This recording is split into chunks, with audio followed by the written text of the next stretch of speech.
Welcome to the premiere. What if we just stole all the power athletes? We're like, just drop them, copy them. that's athletics. High caliber strength and Conditioning. conditioning. That's funny as fuck. But what we'll do real quick is we'll just introduce yourselves. Yeah. Dude, when you're done with this, though, send it to me so I can post it on mine, too. Absolutely. So we'll have you introduce yourselves and then kind of talk about what each one of you do. And then we can talk about just like the Power Athlete Network and then see where it goes from there. All right. What do you think? Works with me. Fucking spitball. All right, who wants to go first? Don't table it.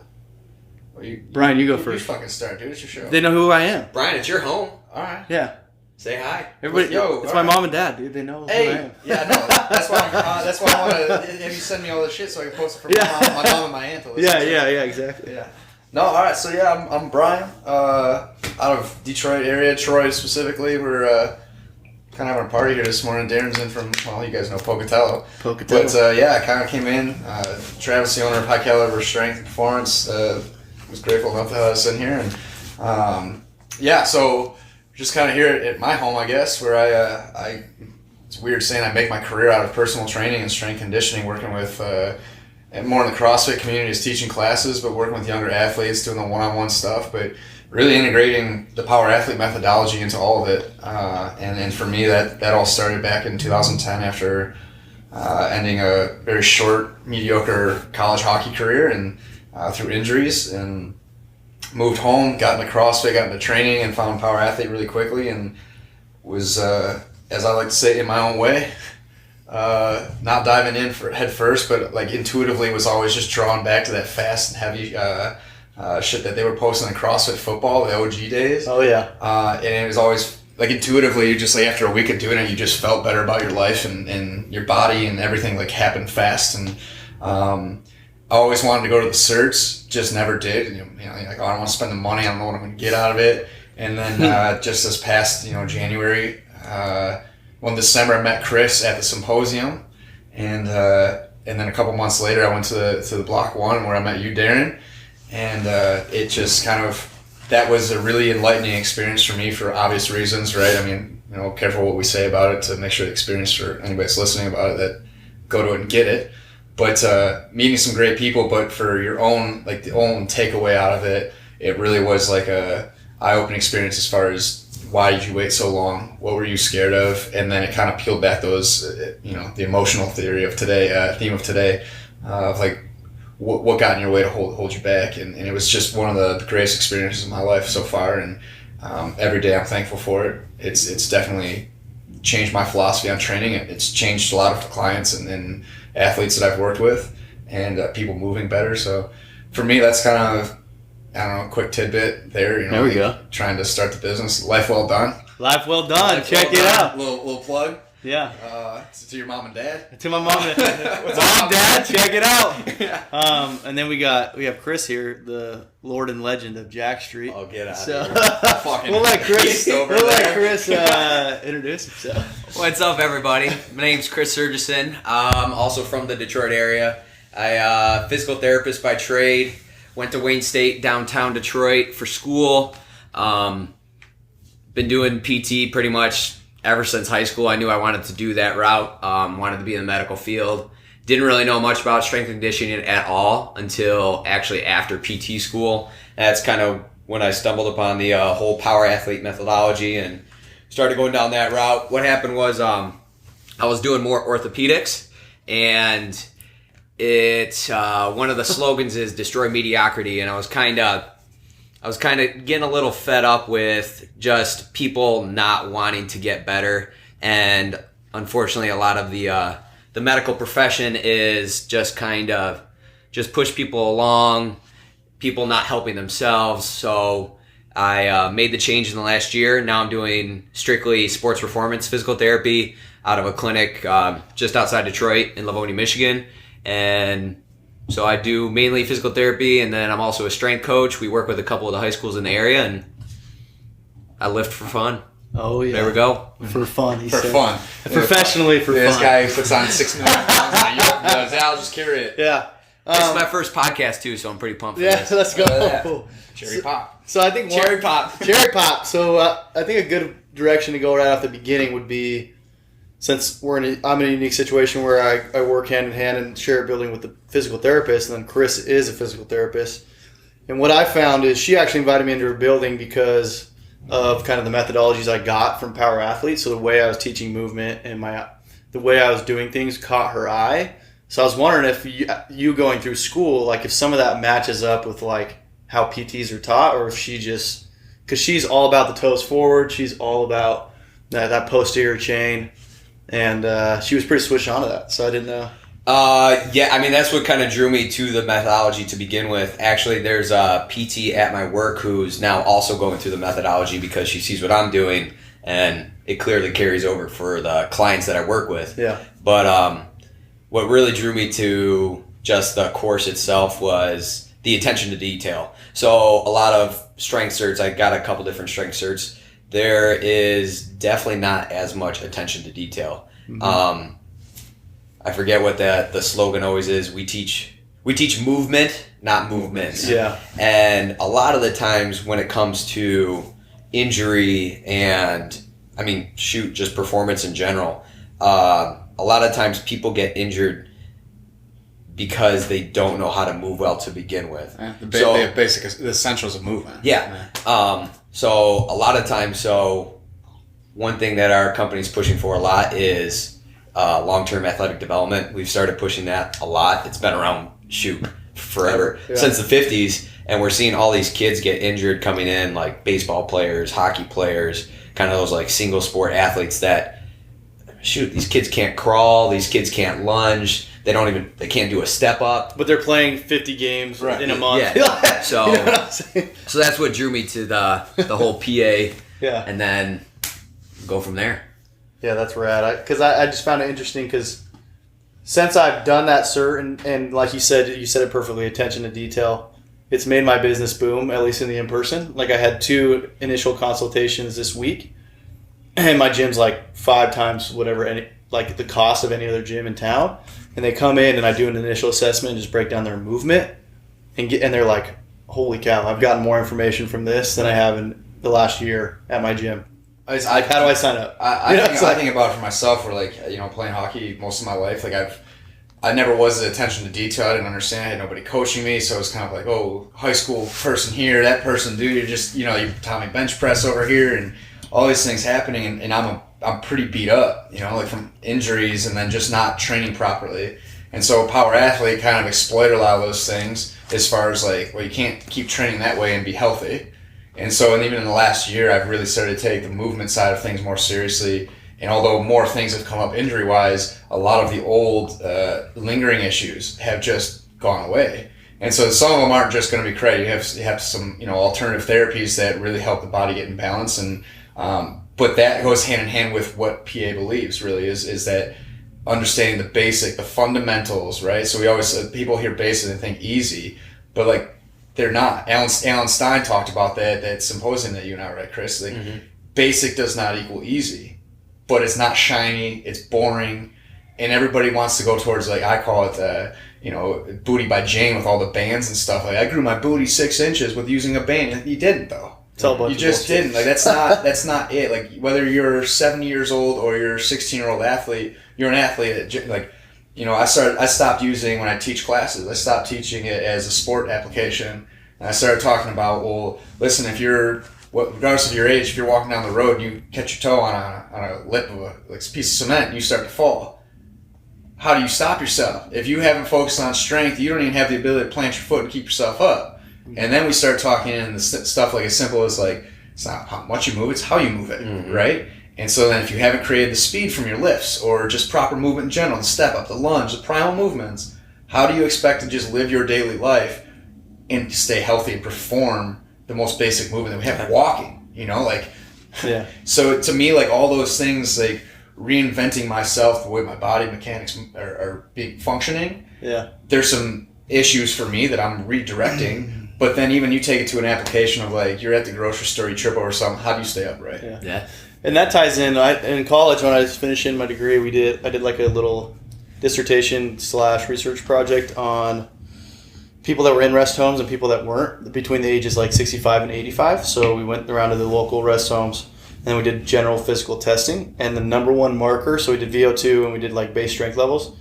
And then for sure, the only reason people were in care other than like disease or mental issues was just base levels of strength. Like it didn't matter how overweight they were. It didn't matter like their VO2 max. All it mattered was who could have those base levels of strength. It's something that, like if you want to be in a restaurant or you want to be at your house taking care of yourself, it's like stay strong. The ability to push yourself up off of bed in the morning, like you know, that's like a real I issue. have an older client. Can you roll in bed? Can you sit up from a chair? Yeah. Can you stand? I have an older client that has a bit of a pathology on the left side, like an injury, and it's kind of been lingering. So she's real weak on the left side, and all we're doing is step up, step down, lunges, and she's just like, I've never been taught this, like all these things. At 70 years old. We're teaching her step up, and she's like, instead of golfing 9 holes, I golfed 18 the other day, and I felt better than ever. Yeah. We're not doing anything life-changing or, groundbreaking, but it's changing her life, right? Yeah. Her ability to move at 70 has been better than she probably was at 55. And now she's looking at performance and being healthier. So, like, those basics, we call them the primals, right, in PowerAthlete, and people don't want to do it, but then when they buy into it, even for a day, it changes the way they move. Like people, oh my God, even a bench press, you just teach like how to move it. All of a sudden, like, you added 25 pounds. No, I didn't. You just set it up properly. Yeah. Like you've been doing it wrong. If you squat properly, you're going to add weight to it. Yeah. Now we just talk about like, let's move it properly. Well, you know what's funny too is it's like you said earlier, I wanted to hit on this. You said it's not sexy, like doing the basics, doing the primal movements, like nothing sexy. But a great example is like today, like we in our training do a lot of the basics, right? How many of these people coming in CrossFit were staring at us like, dude, those are the strong dudes. What are they doing? What the fuck are they doing? And we're just, it's like we just do the basics. And it's not sexy because it's hard. Like what we do is hard work and it's consistency and it's not sexy every day. Like, yeah, you go in and we're doing similar movements every day. But then all of a sudden when it comes together into a performance like today, people are like, damn, those guys are strong. What are they doing? Oh, it's brick by nothing brick. sexy, man. Brick We're by not doing brick, anything. build a mansion. Yeah. It's I had in college we'd take a theme. And I took the sports theme. All right, this is easy. Yeah. And the one class was ice hockey coaching theory class.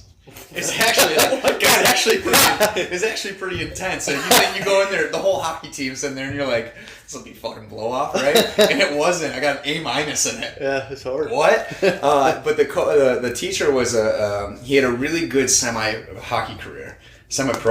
He played dabbled in the NHL a bit, but didn't ever make it. And he always said, he goes, when you make it to the highest level, they don't do anything that crazy. It looks crazy, but he's like, it's just them presenting the fundamentals at a level that you could never imagine. That's the attention to detail. Execution is key. Stuff. And we used to take that theory onto the ice and go, energy and execution was our theory when we played.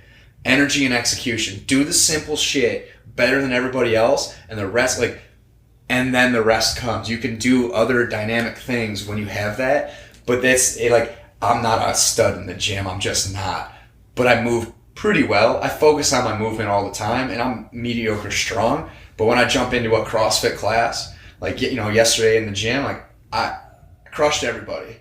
Oh, how'd you do that? Because I lift simple movements, really strong and really well, and so the workout doesn't get chaotic. Yeah. And that way, when I get out of breath, I just come back to my movement and go, doesn't have to be fast. Just keep moving the way you know. Oh, yeah. And then you pass people. Yeah. And you walk away, and people are laying on the floor dying, and you walk away going, what? Yeah. It was hard, but I feel good. Yeah, people come in with low back pain all the time, and you'd be surprised how many people can't dead bug. They can't even stand. They can't twist their hips when they're standing. They can't tilt their pelvis when they're standing. They can't freaking rotate without moving their entire body. And I'm like, but you're somehow snatching 100, 200 pounds overhead. Yeah. You're carrying 300 pounds. I'm like, well, that's why you're hurting. Yeah, exactly. Oh, you're blocking someone in football and you blew your back out. Well, that's because you can't even stand with a good tilt. Yeah. And it's just going back to the basics, literally most of the time, and then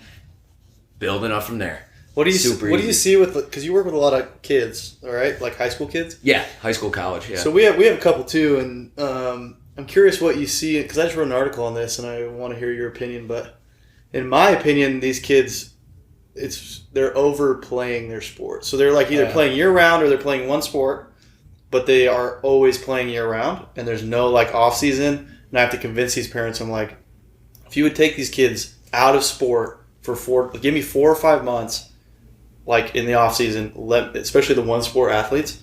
I'm like, let me give them a structured strength and conditioning program, and they're going to be leaps and bounds ahead of the people that are playing year round. Yeah, you were asking them to create. Yeah, I'm like, let's get them strong. Let's work on, if they're playing baseball, let's get them rotating the other way than they throw. Allow me to create balance in your kid. Yeah. I mean, you see it essentially in almost every sport. The biggest sports we see it around here are soccer. Baseball's kind of big, but it's not huge in the area. Yeah. But I would say soccer and hockey are big time here. But yeah, just year round, competing, not just they're playing games multiple times a week, every week. I think I was 9 or 10 when I made the decision to play hockey year round. Yeah. There's a cultural pressure to do it. Because you think as a kid you feel like you're missing out, which is, I mean, you want to play year round. You don't know any better, and then the parents want you to be the best you can possibly be, and obviously you don't know what you don't know, and they just assume, if I play year round, then I'll be better. I'm going to be better than everybody else. And I'm not saying don't do technical skill work year round. I'm just saying you need to, but it doesn't need to be your primary focus. Yeah. I think there's a component of specialization in sport too young, right? There's a lot of societal pressures, right? But then I'll take it a step further. We just touched on it. I made a decision to play hockey year round. My parents looked at me and went, if you want to, do it. If you don't. And I remember the first time in the middle of summer, we're outside playing street hockey as a 10-year-old, whatever it was. My mom called me in, she said, you gotta go hockey. I was like, I don't want to go. And she gave me, the look that your mom gives you, and you're like, oh, fuck. Yeah. And she'd get your ass inside. And I walked in, she goes, the next time you tell me you don't want to go to hockey will be the last time you have the opportunity to go. You made the decision. You got to fulfill, teaching me the commitment, but not telling me that you have to go to hockey because I said so, but to fulfill the commitment. Outside of that, it was my choice. But I'll take it a step further than societal pressure to play one sport or to be quote unquote the best. Yeah. Kids don't go outside and play anymore, dude. Yeah. As soon as 8 o'clock hit, 8 a.m. hit when I was a kid, I'm out. Knocking on people's doors. Let's play pickle. Let's play football, hockey, anything. Go swimming. Yeah, they just don't move as much. It sounds like old man, dude. And as I approach 30 here, every day I say something like, "Oh shit, dude, I'm the old man now." But it's true. John they talk about this on the podcast all the time. We're like, that's one of the reasons that John moved his family to Austin. Get the kids outside. There's unstructured movement. There's balance, right? So whether it's the sport is kind of I think it's the kind of the cover up of they're not out doing other things. So what's the root? Yeah. Get off the technology. Yeah, technology is a part of life. You have to use it. You have to know. There's just no way you can get through life without knowing. But there's no integration of go climb a tree, go swimming. Yeah, there's very little of that. And that's the biggest thing. The problem with is not playing the sport itself year round. It's applying a layer of competition well before their need to. Sure. So going back to the whole long-term athletic development thing, the level of training to compete doesn't even happen until you're almost a senior in high school. You should be training to compete 16, 17, 18, and then on into college. Before that, you're training to play. You're just learning how to play. You're learning how to move. You're learning all the different fundamental movement patterns. Crawling, handstands, running, skipping. Hell, how many... It's an insane amount of people. For anyone out there, try skipping backwards. It may be super easy for you. Try to get a kid nowadays to skip backwards. Or jump rope, dude. I have kids that can't even jump rope. Blow your mind how many jump people... rope, the rope going backwards? Yeah. I got people. How does that... What's the disconnect there? Yeah, it's... The rope's going the wrong way. It's applying... Just competing well before these kids are even ready to... Physically is one thing, but even mentally to handle the level of competition that we're putting on these kids is crazy. I had a client 2 years ago, and classic client. Dad way overweight, can't move, sick, dying essentially. Kid's a good athlete, 13 years old. Comes in, Dad tells me, wow, he's playing AAA hockey. Like, my world is hockey, and even then I'm getting away from that. Mm-hmm. But, like, that's the world I know. Playing AAA hockey, he plays baseball. He's got a hitting coach, pitching coach. His team goes to this other gym down the road twice a week. They're on the ice 4 days a week. They got games. He's like, I want him working with you. I said, I'll work with him, but he's not coming out of here dripping sweat. Like, he needs to talk.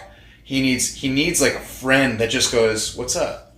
Mm-hmm. Like, he needs some kind of an emotional engagement that brings him to be a 13-year-old, and we're going to accomplish some things, but they're going to be the step up, the lunge. We're going to squat you properly. He doesn't need to get beat up anymore. He's already overcoached. He's overstimulated. He's got school. He's got all these things. And one day, the dad comes and he goes, he's not even working hard. So it's not about working hard. It's about working right. He's moving properly. And that's and then the dad goes, that's a whole other thing in itself. The dad goes, well, I want him to have forearms like Brett Hall. And I said, you know what? I'm going to stop you right there. Get some better genetics. I go, Brett Hall is one of the greatest American hockey players, let alone one of the greatest hockey players of all time. He's a Hall of Famer. And let me also enlighten you that he's a grown-ass man.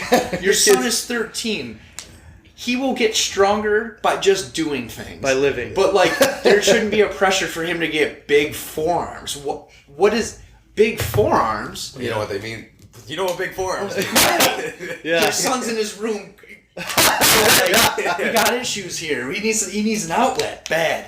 And I'm just like, at that point I was like, this is the exact athlete that I don't want to work with, but I probably need to work with, so that kid has an outlet. That kid, I think he liked what he was doing, but how do you pick? At that point, if you're not the best, if you're not working all the time for it, what kind of pressure is that? Go have fun for a minute. Mm-hmm. Go have fun. And like, that stuff drove me nuts. Well, that's what my director of performance at so I work at Mercy Elite Sports Performance, if anyone wants to look it up if they're in the area. But that's what my director of performance is going down. Like, we talked about this earlier before this.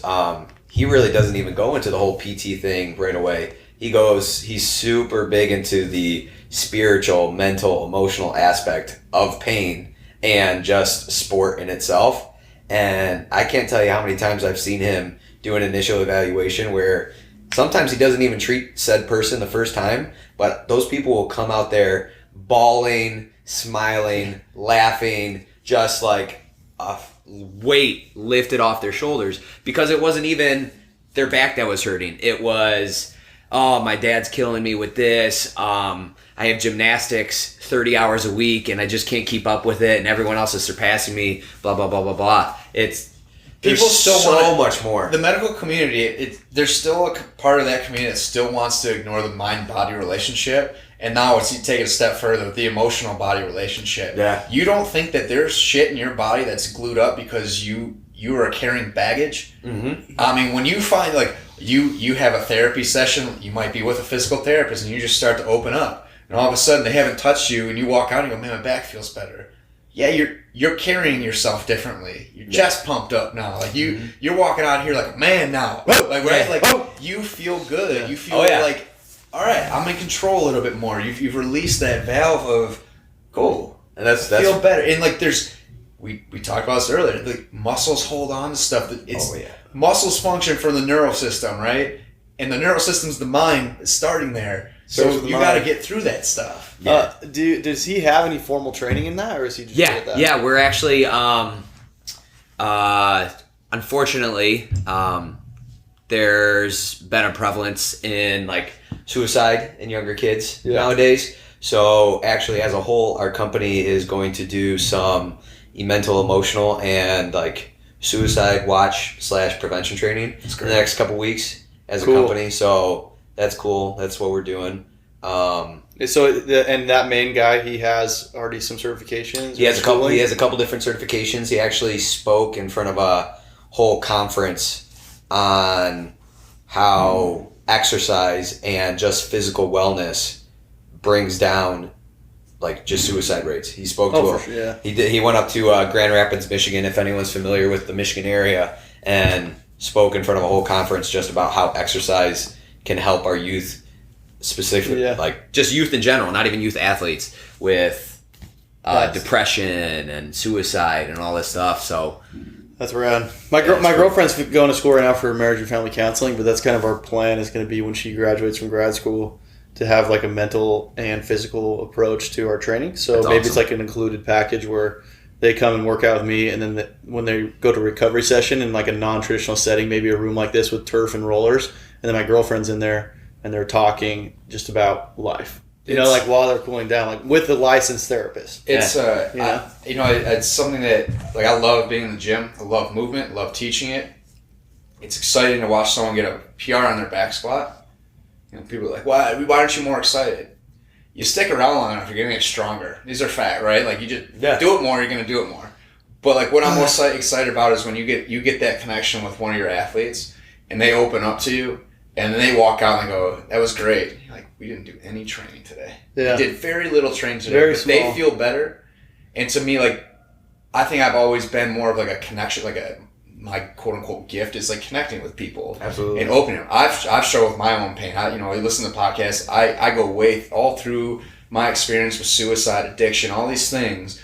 And the one thing that always sticks around is the movement. And like even this week, I started the week off feeling rough. I got one intense workout in, and my whole week started to turn around. Wasn't perfect, but there's that little release there where you're like, all right, a little bit of traction here. We can get this going. So like for me, I've always been into that pain point in the mind of how do we talk. Let's get into the feelings. That's more important. You're gonna lift stronger if you're feeling good, but if you're feeling like shit, most people don't channel that energy of being angry very well.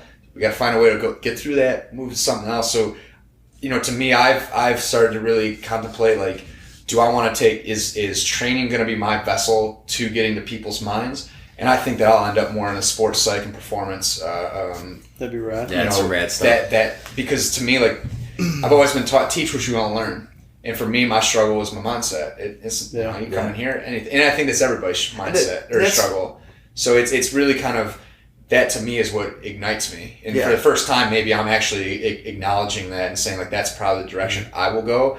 But you brought it up. You're starting to, as someone that has struggled and made several attempts, I don't know if that's too serious for the podcast, but I struggled severely with suicide and pill addiction and all these things. And hearing more and more about these young kids, high schoolers, junior high, middle school, thinking about it, talking about it. That's wild. Executing too it? young. That's wild. I mean, like, what age is the right age? There's no right age. But when you start hearing about a kid that's having those feelings, I know for me, I look back at my life and I think back to first grade where finally now, I can label it and go, well, that was your anxiety and depression acting up. There's no question. And so all my life, awesome you start looking at that, you're looking at a 30-year-old with these 3 decades of implementing the wrong story to yourself. Mm-hmm. That's a hard thing to break. And now we're looking at an elevated population that are having those issues in high school. That's even younger than that age that it's starting. And that's something that you can relate to specific. Like maybe you do go into that because for me, dude, I've never dealt with that. But like when I was in grade school, I didn't have a fucking worry in the world. Oh, I was just like playing outside. I was just like, I worry about. I can't imagine having like the worries I have now, just like daily life, like all the anxiety, getting shit done. Like if I had that as a kid, dude, I'd be so. It'd be so hard. You ask my girlfriend, she'd be like, "Dude, that's all he does. It worries about everything. Yeah, I had. And it's something I'm conscious of and trying to work through. But man, you think about the pressure. Everybody loves football, specifically in the Midwest, man. Everybody loves the fall, right? We're football. Oh yeah, right. Football, let's go, baby. We got the changing of the weather. Go blue. And football, right? And go blue for sure. But like you watch this and you're like, okay. Boise State. Sure. Get out of here. You ship right on off. But you look at it and you watch a Michigan home game. 110,000 people surround that on a Saturday afternoon. And then you think about the TV contract. 1 million people watching. These are 18-year-old kids with pressure on them. And they're walking around like they're God's gift to planet Earth. They're great athletes. Not going to question that. But what happens when they fail? Yeah. They are on the spotlight. What 18-year-old kid is developed enough to... At 18? You got grown men yelling at you. Are you kidding me? Cussing Dude, you out. I was still trying to figure... 18. Yeah, it's wild. I was still trying to figure out how to talk to a girl. Still trying to figure it out. And I think that's what our job as coaches, and you see this all over the place now, like Brett Bartholomew. Everyone's pushing connection, and that's really what sets a good coach nowadays apart from just general coaching. Education is more accessible than it ever was in the past. Hell, you can Google whatever you want. Yeah. I mean, you got the CSES, you get a college degree. You can name off a million certifications, a million different certifications. Anyone can be a coach, but to be a true coach, you got to be able to connect. And going back to like just PT, there was always this running joke during PT school that our teachers would always say that physical therapy is the bartender of the medical profession. And I was like, oh, yeah. They kept repeating that over and over and over again. Well, hell, we all like to drink. And you get close to that one bartender and you just start spilling your life secrets to said person. And that bartender doesn't know, like, truly who you are, about your life. But, yeah, you connect with them. And next thing you know, they turn into your therapist. So, honestly, I think that's my favorite part of the whole PT profession is that you get to actually connect with these people instead of just... hey, 15 minutes, here's your back, blah, blah, blah, call it a day, see you later. Well, I mean, from the outside in for you, like PT, you're already getting people in a vulnerable spot. They're not feeling good. So they're already on alert, right? Where they're like, injury, I just need help. Like, that's them coming to you with the injury is like them kind of crying out from the inside going, I need help. It might be their knee. Yeah, okay, ACL. But what else is going on? Because it's not just the ACL anymore, and it may not have been before, but it's definitely not it's still not just the ACL. Yeah. There's you're not playing your sport for 4 months, 6 months, 8 months. You've changed. Your mentality has changed, and you're definitely not like riding high because of that injury. Well, I've heard, I don't know if it's Brett that talked, but they talk a lot about it at the collegiate level, where the strength coach is a strength coach, right? But who knows those players the best? Strength coach, because he gets them a lot of times in failure. He gets them where, we're gonna back squat today. The kid goes, I don't have it today. Why not? What's going on? Yeah. This test, girlfriend, my family. It isn't about the back squat. It's about creating an environment that is a safe zone for people to go, we're gonna push your ass to the brink. But we also, what happened there? Yeah. I don't know. I'm just having a rough week. What's going on with that week? And then you find out this is childhood issues. And then you find out, it's just an exam. All right, well, let's talk about what this exam really means. You know, at the symposium, Dr. Brian Mann talked about it. He goes, you can't test a kid during exam week, even around it. No, he goes, you deload them, do whatever you need to do, but outside of it, stress is stress. The body doesn't know the difference between relationship stress versus school stress versus financial. It just knows physiologically this is stress, and the body changes. So you have to be, as a coach, there's your opportunity to go in and go, how do we therapize you without beating the hell out of you? Yeah. Well, the last PowerAthlete podcast talked about the relation between, they tore their ACL, but the reason they might have tore their ACL is the higher anxiety, stress, all of that is going to make them more susceptible to the injury. So, you get somebody coming in injured that's 14, 15 years old. That might have resulted because of some stress going on outside. Which is hilarious because I look back at me playing hockey. I was always injured. Always MFing injured, man. Yeah. Look, at 30 years old, I am uncovering shit that I didn't even know happened. I had no clue that I was even feeling that way. I'm very much more aware. But peeling those layers back, you're like, oh yeah, 17-year-olds, chiropractor we work does emotional testing. He's like, all right, it seems like it's coming up at 17. Fuck. Yeah, this was going on. He's like, well, all right, well, yeah, what happened there? He names years of your life. Oh, yeah, you go, test it. I don't know if I want to do that. It's crazy. There's been things that... There's some weird stuff. There's things that he's testing. He's like, what happened at birth? Oh, man, I was sick at birth, man. As soon as I was born, they didn't even label me. My dad had to follow me, and I was sick. That's wild. Well, here's the thing. Your subconscious knows abandonment. I'm like, son of a bitch, man. Yeah. But I was always hurt. Always hurt. Played through it, always had the idea of just play through the pain. And now as getting older, you're like, okay, you gotta take care of the body differently. You've got to take care of the mind, you got to take care of moving properly. I think it's all connected. That is all PowerAthlete.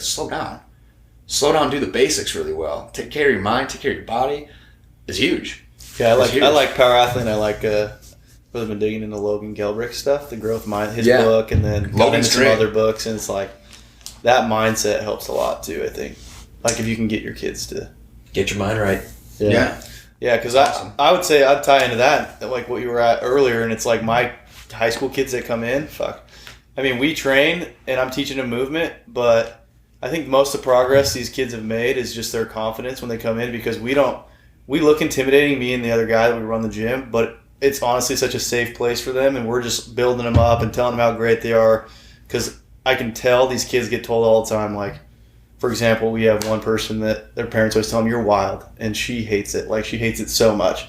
So when she comes in, we're just like, you can be whoever you want to be. Like, and when she's with us, she's so much more calm and doesn't feel like she has to fit like some personality type. Yeah. And then she is just making huge progress in the gym, but it's mostly like the way she walks into the gym now and out of it compared to when we first started working with her it's insane. Like, it's just like, if you can give these kids, and that's what's hard about when they're competing year round, is they're always in that situation where they're getting judged by spectators, coaches, other players. But when they come into our gym, we're not judging. We're just like, we want to help you. This is a safe place, and we want to help you. It's a judgment-free zone. No, for real. We're Planet Fit. Just kidding. we fucking. But it's like, I push them, but it's also they know very much that we're in their corner, and that we have their back, and it's not about. They're being judged in a safe space. Yeah, it's not. Yeah, It's funny you bring that up. I actually did a podcast episode on being athletes being judged. I don't remember exactly. I don't even remember what episode it was. I don't remember what the whole relationship was. But it was driven by a buddy that I used to coach with, and he texted me one day. He's like, "I've been thinking about something. Growing up in hockey, we never really knew our spot." He's like, "Whether you're trying to crack a lineup, you're trying out for all these teams, you're always trying to be better, and the coach is always pushing you." He's like, you are always constantly being, it's not exclusive to hockey, it's all sports. That's but like where you're just kind of bouncing around this travel team, that travel team, how do you get to that team? And like, did you make the team? Did you not? Did you make the lineup? Are you the one getting the ice time? Are you getting benched? You are consistently being judged, and what does judge mean? Are you good enough? Yeah. Are you good? And then you start that story, Internalize no wonder that. that's what I struggle with. Are you good enough? I was, even in music, played the drums. Like, I was competing. That's what my dad does for a living. There was pressure on myself. My dad never put the pressure on me. It was always me, like, smart enough to know that this is my dad's reputation when his son's competing in front of a bunch of people, right? So, like, am I good enough? Am I performing well enough? Am I going to get the ice time? Nobody wants to be the worst. So, innately, you're like, well, how do I become the best? Well, you got to love the process, baby. That's what PowerAthlete's Trust the process. Right. I can't tell you how many times I tell people trust the process, especially when it comes to pain. Like, it kills me. Well, one, I hate the word pain. I'll say it during the initial eval, and I'll try to not ever say it again, because even just bringing up the word pain makes you think you have pain. So I try not to do that as much as possible. But trusting the process, people will come in, and I always go back to low back pain. Low back pain and knee pain are like They always. everybody's got it. Every single person's got it. I can't squat. I got It's like someone saying they're tired. Like, everybody's tired. Yeah. If it's not their back, their knee, it's their shoulder then. But trusting the process, like digging into it to be like, oh yeah, my back started hurting like 2 months ago. And you'll get into it, and next thing you know that they've had low back pain periodically for the last 5 years. And then all of a sudden, you're 2 weeks into therapy, and they're like, my back feels a little bit better, but it's not gone yet. And they're like, you gotta get it into their head. You gotta, without like calling them, no one's dumb. Yeah. But they're acting dumb. And there's not this realization that, how does 2 weeks equate to 5 years worth of pain? And it's amazing the people that get that mindset earlier of just trusting the process. And, well, one, you have to hope that your therapist knows what they're doing. Sometimes I don't know what I'm doing, and Trial and error. it's trial and error, but I know enough that what I'm going to do is not going to hurt them, and regardless if it affects their pain or not, it's going to make them better. Yeah. But just trusting that if I do this consistently, again, the whole PowerAthlete methodology, brick by brick, if I consistently do this over and over again and load and change and just tweak it a little bit, next thing you know, everything's just, it's right as rain. And then it's they amazing. think you're just like the, yeah. You figured out the secret. It's like, no, there's no secret. No, that's awesome. Right as rain? Have you heard that before? No. You've never heard right as rain before? No, I have not. Oh my god, I use right as rain every day. Never heard of that. And make it right as rain. Commit that to memory. I think it's fucking awesome that you are a PT and you've had that. You've dove into the strength and conditioning and the power athlete methodology. Like I wish they taught it more in school. I was telling you earlier. We didn't get any of it in school. Yeah, I was telling you earlier. I was like, most PTs I know, I wouldn't send my clients to, and then the one that I'm sharing a building with, she switched on to know that there's like a connection, and she wants somebody that is into that with her. But it's like, imagine if every PT had like an okay background and just like understanding more how to train, how the body. It's like that should be part of the schooling. Yeah. It should be. I mean, hell, I'm working with a swimmer right now, mid back pain. Yeah, and kid's crazy. Whenever he works out, puts his headphones in, and he just cusses up a storm, goes as hard as he can. However, everything he's going hard at, is causing pain. Yeah. All we did was a simple trap bar deadlift, and we did some weighted pull-ups. He texted me the next day, my big back. Like, I woke up and my back wasn't spasming. What the hell? Like, what did you do? I'm like, we got you active, man. we got you doing something different, than what you're normally doing, and we just loaded you up a little bit. Yeah. And that's... It's I mean, just like, how easy is it to teach a trap bar deadlift? Easy. That's the easiest. That's one of the easiest movements to teach. It's I love trap. So girlfriend sends me this kid that he's a 19-year-old kid in the Marines, right? And he's thinking about getting into personal training. So this is a dream. It's great, man. Connect with people. It's a fun career. My dad, 19 years old. Let's go for it. So he's asking me a question about certification. I'm like, all right, listen. There's certifications I want to tell you to go get, PowerAthlete, but I also know that to get yourself in a door, go get yourself, just go get the basic NASM, CPT. But I said, go get the cert so that you have the door opening. But after that, let me know I'll help you about the resources that you should go to self-educate. Because once you get that cert, get away from the book. The textbook is driven by all these other things, these sponsored research, all this stuff. And I was like, but where you're going to learn is the people that are in the dirt doing all these things. The reason PowerAthlete's so great is because they've gone to all these people and they've picked it up. That works. That's why this makes sense. It's basic. Raph, John, I think, calls him the most amazing strength conditioning coach in the world that nobody's ever heard of. Yeah, I didn't hear about him until then. And you watch some of his stuff, and you're like, I just watch his videos, and I go, yeah, I'm going to take that and use that with my athletes. And they're like, oh, this feels so much better. Yeah, okay. And it's hardly ever weighted. It's just body weight. This is how you're going to move. That's it. Dude. But you look at those things, and you're manual resisted hip abduction. Right. How many back problems that clears up? Changes everything. You're active. Like that. But you look at that, and you're like, yeah, because of the world we live in, you have to go get this piece of paper. And it's not to say it's bad. It just means that can't be the finished product. You have to go self-educate, and you have to be very careful about who it is you're self-educating from. The PA guys, I don't know, I know how I got involved with them, but it was intuition that kept me driving into them. It was intuition because as an athlete, it just made more sense. I felt better doing it. I felt more athletic. I felt even playing beer leagues. I was like, holy shit, I'm a better hockey player now. I'm leading my softball league in home runs. Yeah, so that's right. There we go. And just hitting dingers. You're the guy that gets up there no more home runs. You're like, well, there's a rule. He points to the stands. Here we go. That's great. So there's a rule. There's a rule in the league where if you get up by a certain amount of home runs on the opposing team, your home runs turn it out. It's singles. Oh. Singles. So I'll get up and just hit them, even though I just get a single, and my team's like, "What the fuck?" There's a couple leagues I don't play softball, but my cousin does, and he hits dingers all day. And he's like, after you hit a certain amount of home runs, if you hit another home run, it turns into an out. He's like, so then I have to try and hit grounders. I'm like, that's stupid.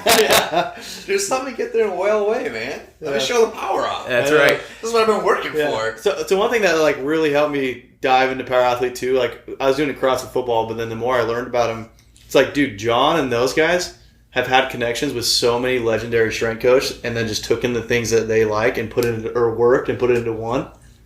Dude, it's rather than studying 15 people, they've already done that and packaged it into one. We don't have to do the trial and error. Yeah, they did that for us. It's something I don't know if everybody else has this going on. I have a feeling they do, where you're doing things, you work in, you kind of have this period where you're motoring along, and you feel good about things. And then that little voice creeps in, you go, is what I'm teaching right? Is this actually working? You have this little voice of insecurity or doubt.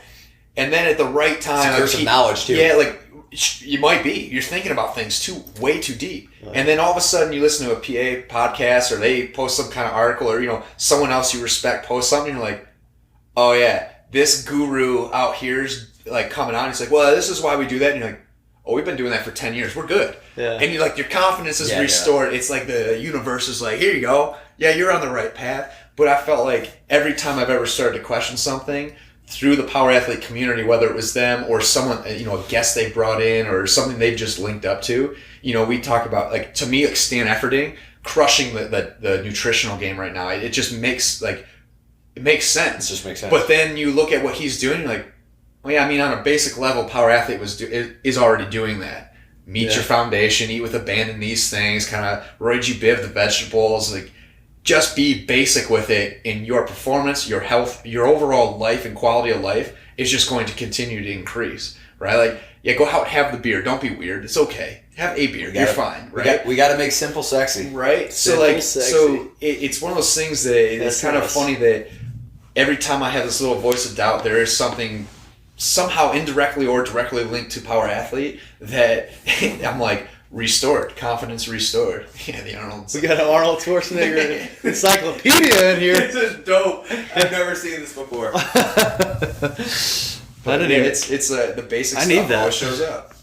That's kind of a fun thing. I don't know. Doesn't sell well sometimes, but No, and that just leads us into. I was actually thinking about this because I talked about it the other day, and I was with some people, and dude, I cannot. Facebook and Instagram right now more than ever. I'm getting blasted by like, make $1 million with your PT business this quickly. Like, get sexy in 6 weeks, and it's just like there's so much. Our industry has so much like snake oil salesman shit going on right now. It's just fucking. It's a big industry. It's bad. And people like us I would love for our profession to be taken more seriously, and in terms of like a strength coach or a personal trainer. But people are fucking that up by being like doing that snake oil shit, and it's like, no, why? It just pisses me off because it's like in part it's because you do have like the girl or the guy with the 6-pack abs is chiseled up. The guy, he's doing these little stretches like you can get a 6-pack in 3 minutes, and he doesn't even do that. 3 minutes in a week, right? Like 4 weeks to 6-pack, and you're like, yeah, I mean the world heavyweight boxing champ is fucking Butterbean basically right now. Like, 6-pack doesn't matter, That guy. Little Rocky Southpaw. But like, and then I call it like booty by Jane. You can grow your ass by 6 inches with this band. Here's the thing I definitely know. You can't, So to me, like, that's a part of the industry that is really frustrating because sex still sells. Right, like you got the attractive dude, you got the attractive girl, and they're just posting their ass and like their abs. That's why I got those Ranger panties off PowerAthlete. Right, like if I gotta shave my legs and start posting just my lower. When's that Johnny Bod stringer coming out? Yeah, I know, right?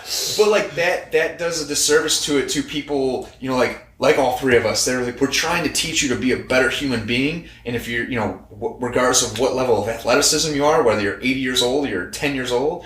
We're trying to do the right thing so you have a quality of life. We're not trying to give you this glamorous in the second and 3 minutes to big ass. Go Kim not Kardashian show. ass. Yeah. Like what? Just wouldn't you like to be able to kick ass? We want them go muscles. John talks about that all the time. I'm just trying to teach you how to live. You're right. And so like to me, like that's hard. Maybe it's a limiting belief on my part where I'm like, I can't compete with that, man. I don't have a chiseled 6-pack. I like ice cream and pizza way too much. I have no discipline with it. I'll take some Ben & Jerry's every night. That's right, dude. Every night I would. But like it screws you up when you got the guy that like he doesn't know what he's doing, but he's ripped up. So everybody's like, well, I'll buy his program. Well, I can't tell you how many fucking times I've played sports against people that are twice as chiseled than I am, and then you just fucking make them look stupid. Yeah, they're morons. So it's they're like absolute morons. It's like it just depends on their goals, I guess. Like if that's why I have clients that like want to look good, so I'll like give them the stuff they need, and then I'll be like, here's a little bit of extra stuff. Well, and then the thing too is like you try to convince even myself. I struggle with this, but if you focus on your performance, and part of that is in your nutrition, your body, your aesthetics will take care of it. And would you look like a ripped up bitch, or would you like to look like a built ass like beast? I don't know. I'm going with the latter there. BAB, baby. Bad. But it's built ass bitch. Put that on a shirt. Yeah. Built ass bitch. To run a program. BAB. But it's one of those things, man, where you look at it and it's a disservice. It's hard to compete with because like it tests your morals and your discipline to stay true to what you know is right. And at that point, it's not about the money, but you're still trying to make a living. But I think that the truth always kind of finds a way to level up, and you get the right people, and that's why PowerAthlete, I think, is having success. They stay true to what they believe, and it's the right stuff. You know, I'm sure there's some wrong, quote unquote, wrong stuff in and out there, but like that's part of trying things. But for the most part, it's always been more right than wrong, and they're starting to level up themselves where they're becoming literally a beast. I think the network is going to and I think this would be like kind of what you were talking about earlier, and I think it would be an awesome way to kind of like tie all of this in is that just the authenticity of everything behind this program, behind the programming, behind the people, the connection that we have. I mean, hell, we wouldn't be here today if it wasn't for PowerAthlete. Yeah. And Darren, you brought this up, just how easy it is. I've never met you, aside from social media, before today. And within 5 seconds, I just felt like I was your best friend when I showed up. Brian, I met you maybe a handful of times, maybe. And shit, it feels like I've known you guys for years. Yeah. And it's... attracts a good crowd, man. The crowd that it attracts is... I don't know how they do it. I don't know if it's just instilled in all of us from something in our past, but like... It's weird. It's the energy between everybody in this thing is wild. Yeah. To me, it's the closest thing to the locker room that I've ever gotten to without being in the locker room, right? Yeah. Whether it's like that doesn't mean just like hockey locker room dudes. Like the girls get into it too on the forums and everything like that. And like, it's hilarious. Like you said it today. You're like, everybody's chirping each other, but then they're also sitting there going like, "Fuck yeah, dude, let's roll." Yeah, Actually has the best. Yeah, this is the first cult I've ever willingly joined. That's how I'll put it. It's funny you say that because my wife's like, "That's just a cult," you know? Right? And I'll be like, "No, it's not. No, it's not. It's not a cult. It's not." And whatever, if it is, I love it. Me too. Sign me up. Yeah. I'm getting in shape from it. So. And you meet cool people, man, and it's just authentic. Like you said, authentic. When this world is trying to sell a lot of bullshit in the time that we're in, it's like it's nice. It's refreshing to feel like you're getting some just normal shit pushed towards you. You know. So absolutely, man. It's good stuff. All right. Well, we probably should wrap it up. We could probably talk for another couple hours, but I could be here all day. Yeah, I got to head back. He's got a nursery to build. The girlfriend, Chris got a nursery to build, and get back to the Jack Street forums, dude. People are probably missing you right now. In the words of Maddie over there, I got fuck all to do today. Yeah. So. Matt T? Yeah. I hope he listens to this. I'm sure he will. Oh, Maddie! Shout out from the UK, man. Yeah, I guess. Yeah, you brought it up. Wrapping it up. Authenticity, the simple, the basics. If you're looking for some guidance as a coach, you can follow all of us. You can follow PowerAthlete. Kind of start getting into that network. We would definitely recommend their methodology course.